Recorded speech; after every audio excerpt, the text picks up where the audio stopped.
Good morning. Welcome to Think and Grow Rich Daily Hangouts. We're reading from lecture notes today of Napoleon Hill, written in the 50s, from a lecture series called Your Right to Riches. Because all of us, no matter who you are or where you are, have a right to have riches and to never have to sort of live with the lack and the poverty consciousness that most of the planet lives with. So if you tune into this group on a regular basis, you'll start to find your consciousness shifting around this, because when two or more people come together, magic things start to happen. So if you're new to the Facebook group, so a lot of people have joined recently, I urge you to come onto the Hangout itself. You can read, you can share anything that you feel is going to be of benefit to everyone else in the group. And it would be lovely to have you on here. So I know someone thought that maybe because they joined late, they couldn't come on the Hangout, but that's not true. Anyone can come on. So there's a link in the Facebook group. Just click on the one which is to join in, and it will bring you directly into the Hangout. You might just have to download the Google app for Hangouts, but it takes about 10 seconds. That's it. So do feel free to come out here, and I'm just checking because it's strange that no one else is here. Now that I'm talking about that, I shall just check the group, make sure that everyone could see it. Okay, so if you haven't been following what we were doing, yesterday we were reading about adversity was the main theme. So Napoleon was sharing about how many different things in his life looked like things he would never be able to overcome, like 20 different things, and each time there was actually a blessing in disguise, even his own son being born without ears. And so that's actually a really powerful chapter in the book, and he sort of touched on it in these lecture notes, and it's just so inspiring to know that even if, you know, the power of the mind, Napoleon never believed that his son was handicapped or that he should have to sort of make do with a half life. He always encouraged him to just be very normal and to look at it as a benefit, to see why people would be nicer to him because he didn't have ears. And his son went on to do amazing things. So we're going to read from, it's part 2 if you have the PDFs. I put them in the Facebook group, and I hope that no one is stuck not being able to get on, because usually there's at least a couple of other people. I know Tracy told me before we went live that he's actually traveling to America right now. He's in Munich in Germany, so his connection's a bit ropey. So we're on page 19 of the second PDF, so number 2 of 9. So let me just get that up so we can read it. Okay, so we've just read about how your education, your background, your nationality, and your creed has nothing to do whatsoever with your ability to achieve. It's the state of mind that you maintain. That's the thing that determines how, what, and when you achieve. Okay, so I'm just going to start reading as I'm all alone. Haven't been alone on the Hangout in ages. It's really strange. Okay, so I'm going to share my screen. And feel free to pop on if you catch this, you know, and I'm reading. Just perhaps mute your microphone as you come in. You can do that by going to the top of the screen. And next to where the Google Plus sign is, there's little pictures. Pick the one that's a muted microphone, and it will let you do that. So let's screen share here so that you can see what I'm reading. Goodbye. And here we go, page 19. To Napoleon, I'll read the paragraph before because I think it won't make sense otherwise. Your education, your background, your nationality, and your creed has nothing whatsoever to do with your ability to achieve. It's the state of mind that you maintain. That's the thing that determines how, what, and when you achieve. To Napoleon, that was the most profound thing of all the knowledge of mankind. The fact that a person can take possession of his or her own mind, and he or she can color it any way he or she chooses. He or she can project it into high places or into the gutter. He or she can make it a success or make it a failure. Just the change of his or her mental attitude changes from success to failure almost instantly. A burning desire is the sort of material that which faith is created. Do you know what a burning desire is? It's an obsessional desire. It takes possession of you. It obsesses you. There are a lot of desires in the world, but they're not burning desires, and they're not obsessional desires. Most people in their whole life never express an obsessional desire for anything. You start off with hopes and wishes. Most people wish for a Cadillac when they're driving a Ford. If you want a Cadillac car and you make up your mind to have it, get out and see that the men or the people under you or the job that you're holding, and see that you put into it that which will entitle you to a Cadillac car. But if you don't want a Cadillac car, chances are you drive a Ford or something else the rest of your life. You have to want things. You have to want them with a burning desire, and then you have to do something about that burning desire. What is it? Action. You've got to start in right where you stand, showing that you do have faith in your ability. Start right where you stand with action. Helen Keller believed that she would learn to talk despite the fact that she had lost the use of her speech, her sight, and her hearing. Can you imagine that? Lost early use in life of her speech, her sight, and her hearing. She couldn't hear, she couldn't see, and she couldn't speak. Yet she became one of the best educated women in the world. She had contact with more public affairs, civic affairs, and conditions all over the world than 9/10 of the women who had all of their senses. Isn't it an astounding thing that all she had to go by was vibration? If you spoke to her, she would put your fingers up to her lips, and she could tell you what you were saying by your fingertips, parted by vibration.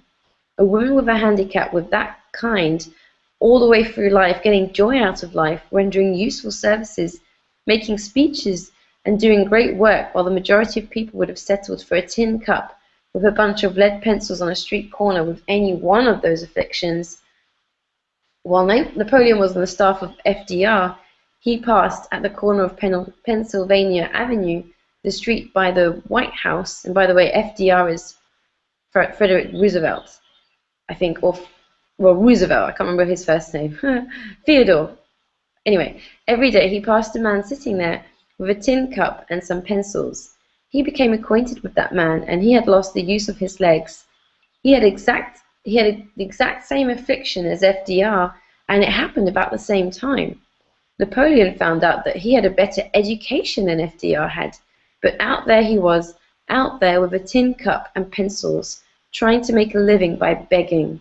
Just a block away, there was a man with the most important and responsible position in the whole world, running a great nation, who also lost the use of his legs. But he hadn't lost the use of his brain. He hadn't lost confidence in himself. These afflictions that come along, sometimes they turn out to be a great blessing. Very often they teach us that we can get along without an eye, without both eyes, or without legs, without hands. We can get along without a lot of things if we have the right mental attitude towards what's left of us. That's important. Keep your mind on that which you want and not on that which you do not want. How do you go about that? How does one go about keeping their mind off the things they don't want? Look up the word transmute and see what it means. Look it up because it will become more impressive in your subconscious mind. The way you keep your mind off the things you don't want is to transfer your mind over to things you do want and start talking about them.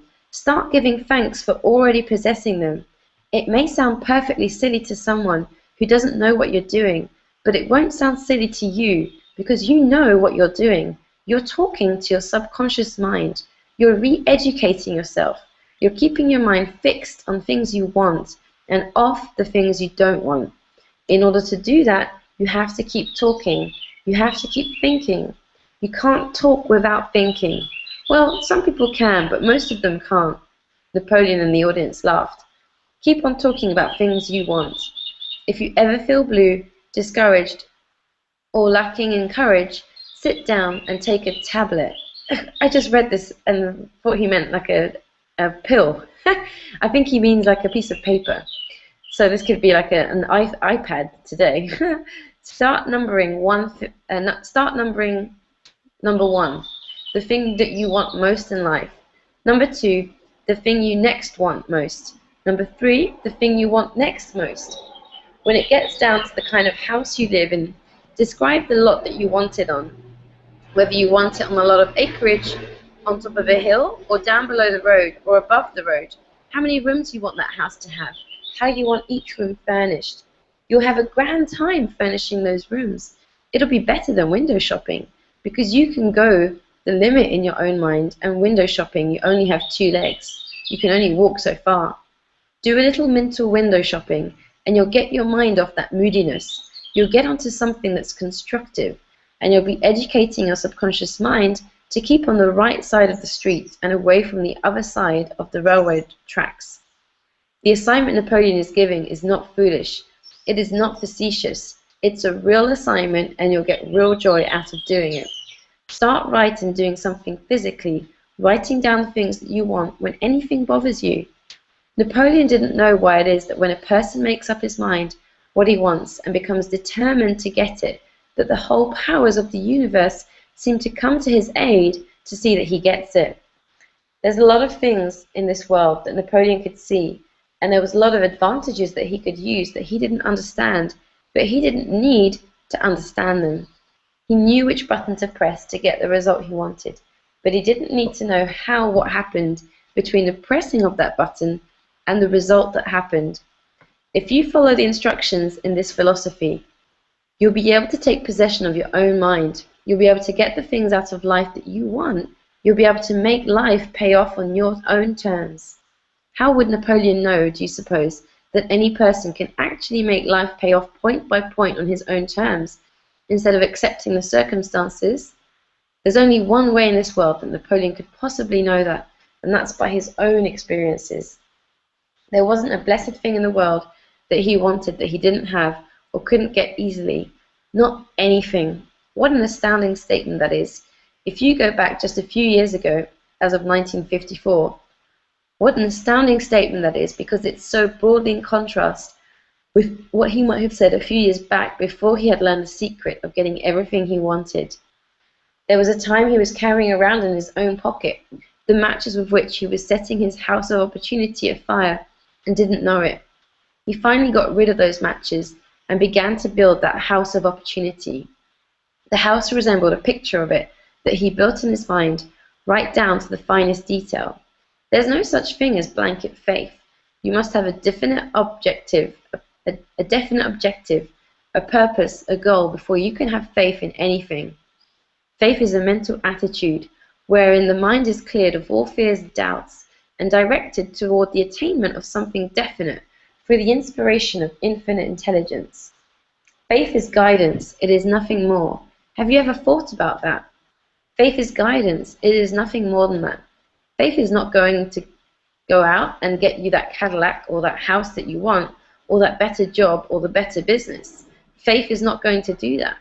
But faith will guide you as to how you can do it, and you'll find that there's always a part that you must play. The Creator arranges it so that we can produce our food from the soil of the earth. Everything that we eat, use, or wear comes from the earth. Everything. Infinite intelligence has very wisely provided a system whereby you can be sure of getting your food out of the soil of the earth. How?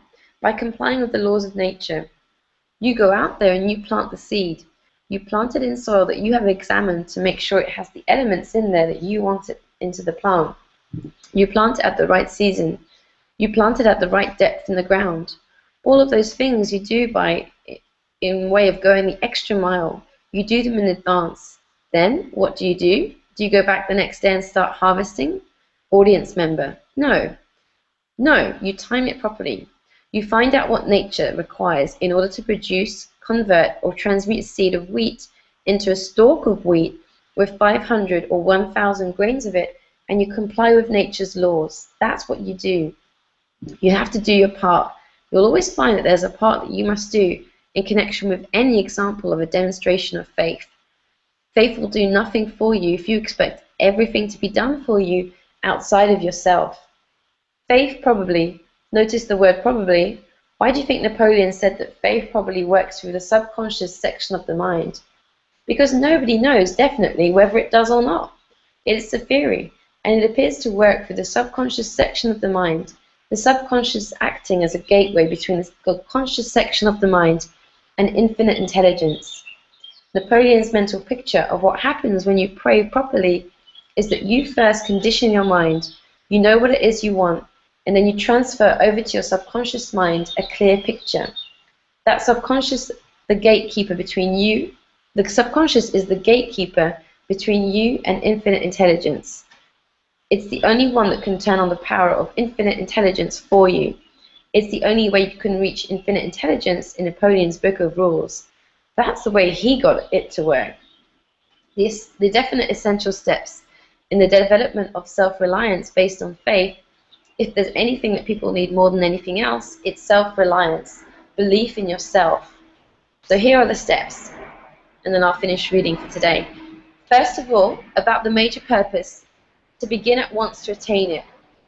That's the first step in building confidence.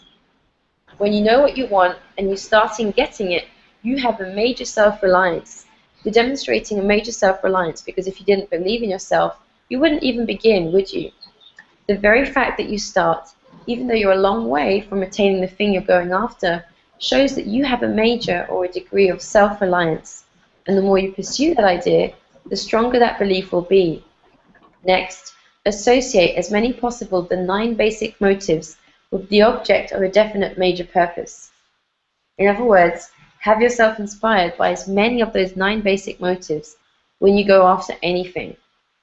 You've had this experience, you wanted something very badly, and in order to get something, it meant extra money that you couldn't lay your hands on. You didn't have it in the bank, you weren't earning it. What do you do with a case of that kind? Audience, borrow it. Borrow it? Napoleon and the audience laugh. A lot of people do. There's always something else that you can do that's more important than borrowing. When Napoleon's son Blair was 6 or 7 years old, he wanted an electrical train. It cost $50. It was more than Napoleon and his wife thought he could give him at that time, because they would have to give the other 2 children $50 gifts too. So he told Blair, he said, "Oh, I didn't ask you to buy me anything." And Napoleon said, "Wow, that's different." And Blair said, "I just wanted your approval to buy the train." Snow came the next day, and he borrowed a shovel from the janitor. He went down the street cleaning off the sidewalks. He didn't ask anybody if he could do it. He just started cleaning sidewalks. People would come out and get into a conversation, and Blair would say, "Oh, I thought it would be a nice thing to just clean off your sidewalk. I see you haven't started doing it yet. I thought it would be nice if you would appreciate it." Invariably, they'd give him a quarter, a $half, sometimes $1. One man gave him $5. Bearing in mind, this would have been in the 1930s, I think. So that would have been way more than $5 today. Before the end of the month, he had his $50 and $10 more than that he had earned himself. His mother thought that he not ought to be permitted to do that. She said it kind of disgraced us to let him go down the street cleaning off sidewalks.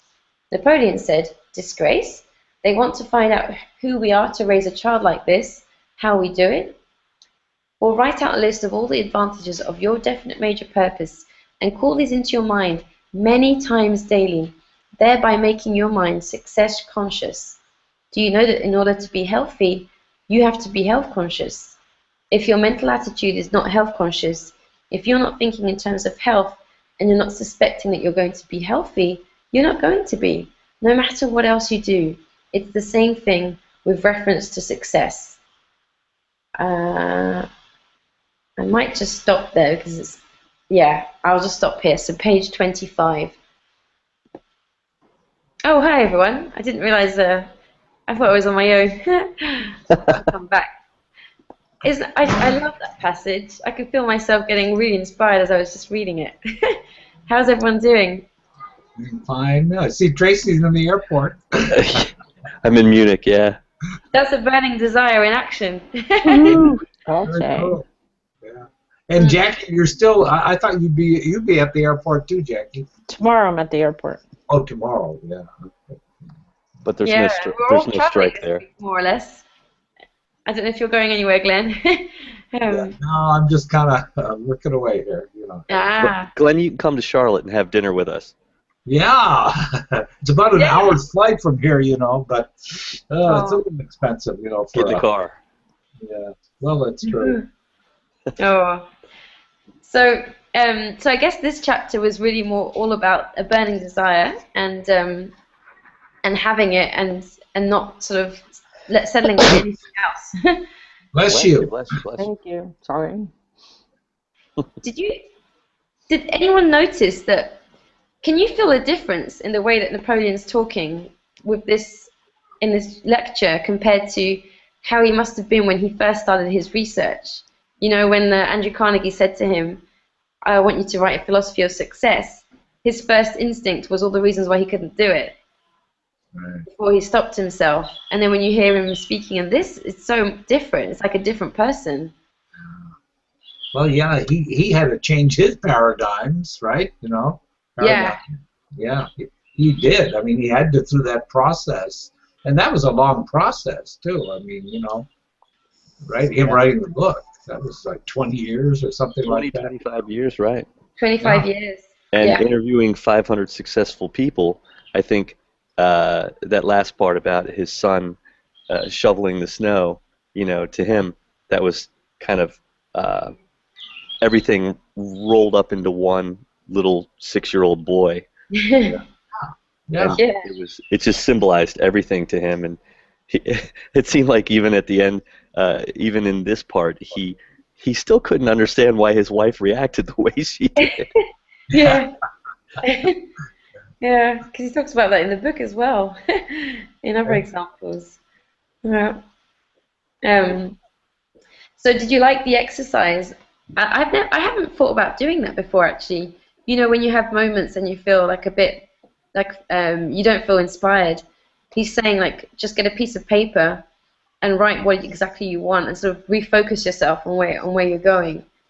Does Right. anyone already do that? Or Well, yeah, you know, in fact, I've been working on that kind of over the last weekend, you know, thinking about what do I want, you know, because, you know, I'm 72 years of age and you know, you have to look at the world a little differently at my age, of course, you know, than you guys will have, can you know, modify your wants a lot as you go, you know, but so I've been kind of reflecting on that, and it's a difficult thing, really, to define what you want, right? That's one of the hard parts, right? Because that's the thing you're gonna put all of your time and energy into, right? You know, I think you do have to deliberate carefully. Especially, I think the younger you are, your want list, what you want, tends to be so big, so massive. There's so much. Like, I want to visit these 50 countries, and I want to do these things, and I want to have these different cars and whatever, a house in 10 different countries, and you know, as you get older, it shrinks because you realize what's important. Yes. You could still have like crazy desires and crazy wants. Like, you know, Glenn might still want to own a Lamborghini. Who knows? Right. But he knows what's important. So Yeah. I'm 44, but my want list is still pretty big. Expansive. Yeah, expansive. yeah. I didn't realize you were 72, Glenn. I thought you were more around 60. You seem a lot younger to me, so that's Well, you know, I do things to keep my health good, and I work on my health, so that's a good thing, you know. Well, you're just a lot cooler than old people. Well, You've got You're your not health an old conscious. people. Yeah. Well, you know, hopefully, maybe a model for you guys too, you know, to think about as you. Yeah. I remember going to a Zumba training, and it was for instructors. And there was a 65-year-old woman who could move like you would not believe. Her cha-cha-cha and salsa was better than, you know, some of us young people's. It was amazing, and she was moving so brilliantly. I was like, okay, I want to be like that. Inspirational. She was probably like the Argentine world champion in Yeah. 1975 or something. She's never told you. Yeah. So did you guys have any like what else did he talk about? He's saying basically that keep bombarding your mind with the picture of what you want. Don't settle for anything less. Did any like examples of people come into your mind when you're listening to this, or I not? came on late. Well, remember the video I sent you on Barbara Corcoran there, right? And Yeah, she knew what she wanted, right? And then she took failure and of course turned it on its head, So that was pretty clear what she wanted, and she succeeded, of course, yeah, do that, you know. exactly.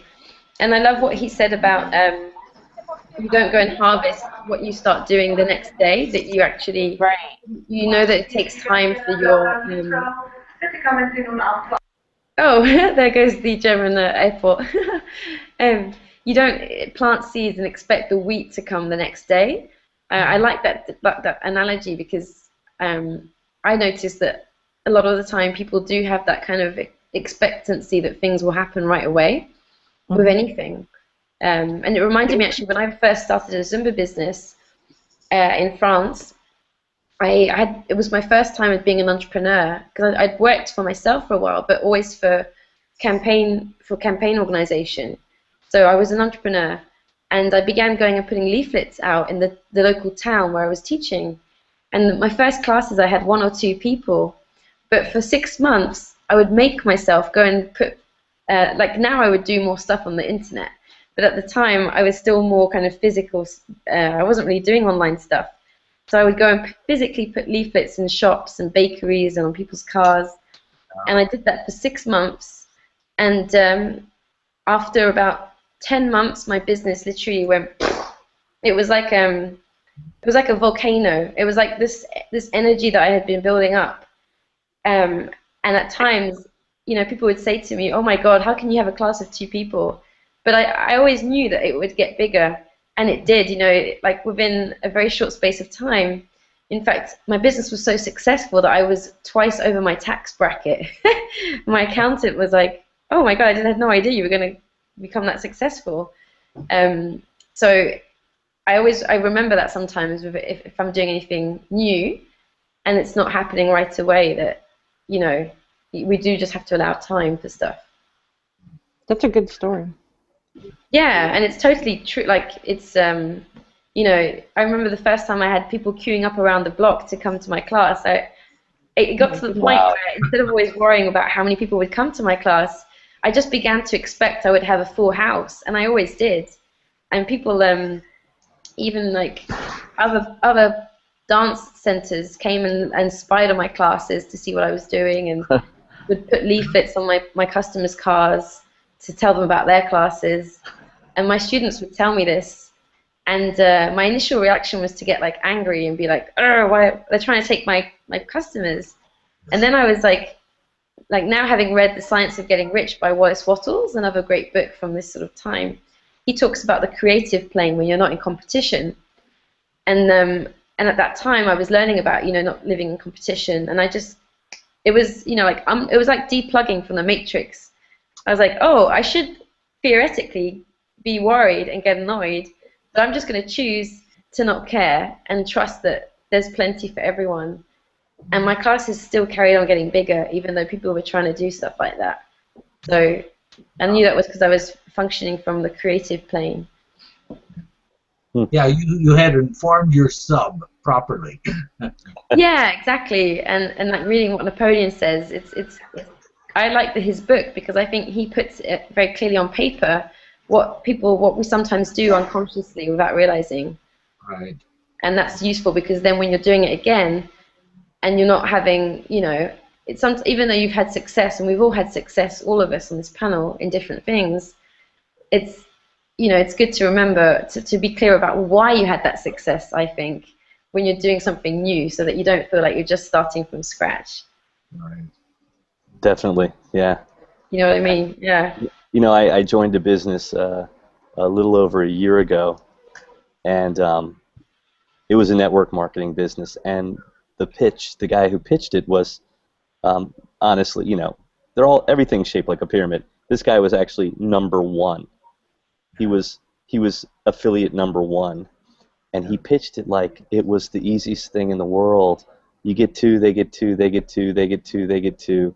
suddenly you've got 72,000 people below you, and it's like 6 weeks, and you know, you've only held like 2 home parties and a couple of 3-way calls, and I did it for 6 months, and it was, you know, after 3 months, I was like, this is crazy. Nothing's happening. I hate it. It's terrible.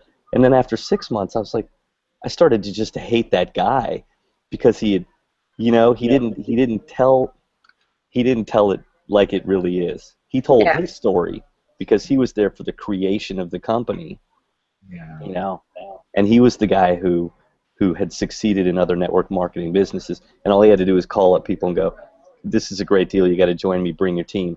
Boom. Yeah. He had He was 5,000 people instantly under him. Yeah. Yeah. You know, so Mm. now in this new situation, I know that everything that I do, every day that I do, even one little thing, I'm planting another seed, and Yeah. suddenly, you know, I'm planting acres of diamonds. You know. Exactly. Yeah. It's so true. It really is, especially with the internet, because everything stays online. You know, like the Zumba classes that I did, they're gone now. You know, people had a great time, but I have no physical proof of them or anything. And I love when you do stuff on the internet. It just stays there. You know, you're building like real estate on this resource that we all have. So it's kind of different as well. Oh, by the way, we have Darrell Ribeiro. I hope I'm not pronouncing your name wrong. Who says nice work. Thank you, Darrell. You're welcome to join the Hangout tomorrow. We're actually going to be taking a break from Thursday through till I'm actually coming back on Wednesday now. So I think it's going to be a week-long break till the next Thursday. And then I'm going to Portugal, so I'm not sure how this is going to work. But I think that maybe Tracy, you'll be around. So if you're up for hosting some of them, we could maybe talk about that. I think we've lost Tracy. Yeah, he's frozen. Well, we'll figure it out anyway. But we'll be here tomorrow. So does anybody else want to share anything before I finish up? No. Let's go plant those seeds. Yeah, exactly. Yeah, we about planting seeds today. Yeah, all of us. Oh, there's Tracy again. I had to come up with a new email address Oh, good. to get more free. They're calling. I have to go. I'm going to get on a plane now. Oh my God. Have a great trip, Great Tracy. trip, Tracy. Hope there's good movies on board. I'm going to sleep like a dog. I've been up. Yeah. Well done for guys. coming on. All right. Bye. See you tomorrow. Bye. See ya. See you tomorrow. Cool. Okay. Well, thank you, Jackie and Tracy. And Jackie, I think we should say goodbye to you because we might not see you for a while. Well, you might see. I might be on tomorrow at the airport too. At the airport, that would be okay. it. Cool. I hope so. If Okay, you are, everybody, maybe have a great breathe. day. Okay. All right. Well, thank you. And thanks, Glenn. Yes, See you all tomorrow. Bye. Bye-bye. Bye. Thank you all. Bye.